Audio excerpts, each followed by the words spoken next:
Supreme court తీర్పు పైన ఆనందం వ్యక్తం చేస్తూ ఉన్నారు బీఆర్ఎస్ పార్టీ శ్రేణులు. కేపీ వివేకానంద గౌడ్ ఉన్నారు, ఎమ్మెల్యే. మాట్లాడదాం. మీరు ఉప ఎన్నికలు వస్తాయంటున్నారు. కొద్దిసేపటి క్రితం ఢిల్లీలో కాంగ్రెస్ పార్టీ ఎంపీ మాట్లాడుతూ ఉప ఎన్నికలు వచ్చినా మేమే గెలుస్తామనేటువంటి స్టేట్మెంట్ చేస్తాం. దాన్ని మరి ఓపెన్ ఛాలెంజ్గా స్వీకరించి మరి రేవంత్ రెడ్డి గారు ఇప్పుడే ముందుకు వచ్చేసి 10 మంది ఎమ్మెల్యేతో రాజీనామాలు చేపిస్తే మరి ఆ మాట నిజం అనుకోవచ్చు. మరి కాంగ్రెస్ పార్టీ ఎంపీ ఎవరు మాట్లాడారో మరి నాకు ఐడియా లేదు. చాముకు మాట్లాడుతుంది కదా.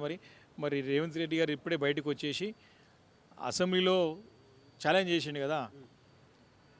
పార్టీ ఫిరాయించినటువంటి 10 మంది శాసనసభ్యుల యొక్క శాసనసభలకి ఉప ఎన్నికలు ఎలా వస్తాయి అధ్యక్ష అని చెప్పేసి స్పీకర్ గారు ఒత్తిడి చేస్తూ మాట్లాడింది కదా. ఈరోజు సుప్రీంకోర్టు చెంపపెట్టు లాంటి తీర్పునిచ్చి ఉప ఎన్నికలు ఎలా రాబోతున్నాయో అని చెప్పేసి అధికార మదంతో మాట్లాడినటువంటి రేవంత్ రెడ్డి గారి యొక్క కళ్ళు తెరిపించింది ఈరోజు ఈ తీర్పు అని చెప్పి మనం చేస్తున్నాం. కాబట్టి ఆ పార్లమెంట్ సభ్యులు ఎవరైతే మాట్లాడినారో ఫస్ట్ వారి ముఖ్యమంత్రి గారు తక్షణం క్షమాపణ చెప్పాలి.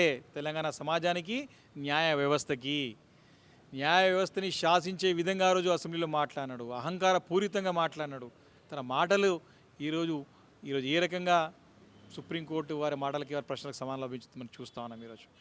కాబట్టి డెఫినెట్గా 10కి 10 స్థానాలు నిజంగానే రేవంత్ రెడ్డి గారికి, ముఖ్యమంత్రి గారికి బీఆర్ఎస్ పార్టీ ఛాలెంజ్ విసురుతూ ఉంది.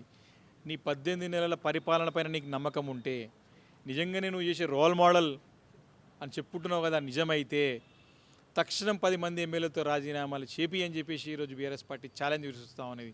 నిజంగానే మాట్లాడిన ఎంపీ మాటలు నిజమైతే 10 మంది ఎమ్మెల్యేతో రాజీనామాలు చేపి ఉప ఎన్నికలకు రా. నీ కాంగ్రెస్ పార్టీ మీ సిద్ధాంతమే 5 న్యాయుల ఒక సూత్రం.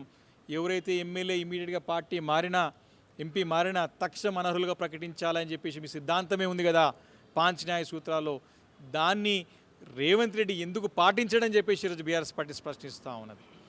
నిజంగా నేను అంటే రాహుల్ గాంధీ గారు ఢిల్లీలో ఒక మాట మాట్లాడతాడు, నువ్వు గల్లీలో ఇష్టం వచ్చిన మాట్లాడతావా? అంటే మీ కాంగ్రెస్ పార్టీ సిద్ధాంతాన్ని కూడా రేవంత్ రెడ్డి గారు ఫాలో గారా? మేము అది పరిశీలిస్తూ ఉన్నాం. తక్షణం ముందుకు రావాలి. మీరు ఈరోజు సుప్రీంకోర్టు ఇచ్చినటువంటి తీర్పు ప్రకారం 3 నెలల వరకు కాలయాపన చేయకుండా తక్షణం 10 మంది ఎమ్మెల్యేతో రాజీనామా చేయించి ముందుకు వస్తే మీరు అప్పుడు నిజమైనటువంటి నాయకుడిగా మేము గుర్తిస్తాం. స్పీకర్ ఇందాక మాట్లాడుతూ సందర్భంలో మీడియాతో ఆల్రెడీ నోటీసులు ఇచ్చినాం, సుప్రీంకోర్టు తీర్పు చూసిన తర్వాత తదుపరి చర్యలు ఉంటున్నాయంటున్నారు. ఆల్రెడీ సుప్రీంకోర్టు ఏమో 3 నెలల సమయం అండి. ఆల్రెడీ హైకోర్టు చెప్పింది, సుప్రీంకోర్టు చెప్పింది. ఈరోజు మళ్ళీ ఉటంకించినటువంటి పరిస్థితి ఏం చెప్తారు?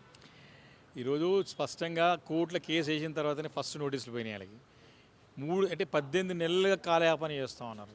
ఈరోజు 3 నెలల్లో మరి నిర్ణయం రావాలని చెప్పడం అనేది వారికి మా ఘన విజయం, ప్రభుత్వానికి చెంపపెట్టు లాంటి సమాధానం.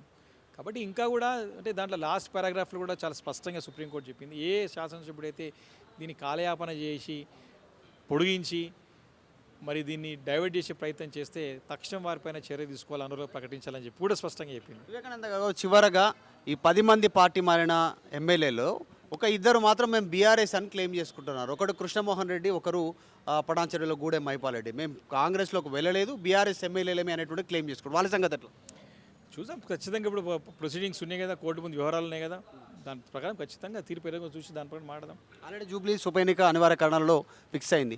సో 1+10 11 ఇప్పుడు ఉప ఎన్నిక 100% 11 స్థానాల్లో మంచి ఘన విజయం సాధిస్తాం. ఎందుకంటే రాష్ట్ర ప్రభుత్వం అన్ని రంగాల్లో విఫలమైంది, ఘోరంగా విఫలమైంది.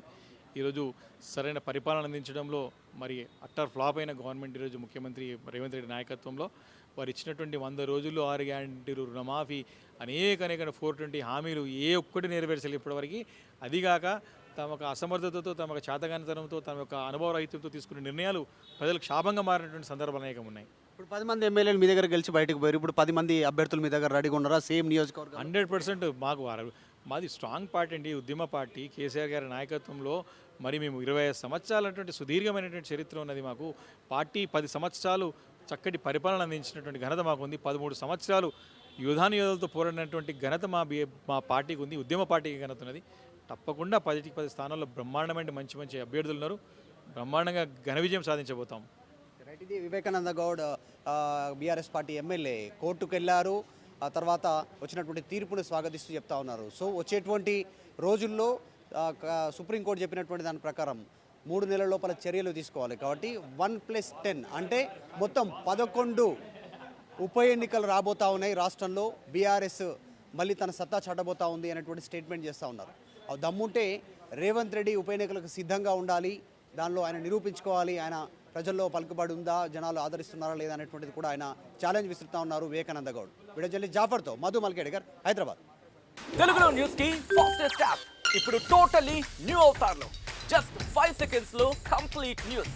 సోషల్ మీడియాలో ట్రెండ్స్ కి one stop solution. Live TV app voice search option తో ఇప్పుడే డౌన్లోడ్ చేయండి లేదా అప్డేట్ అయిపోండి. యాప్ లింక్ డిస్క్రిప్షన్ లో ఉంది.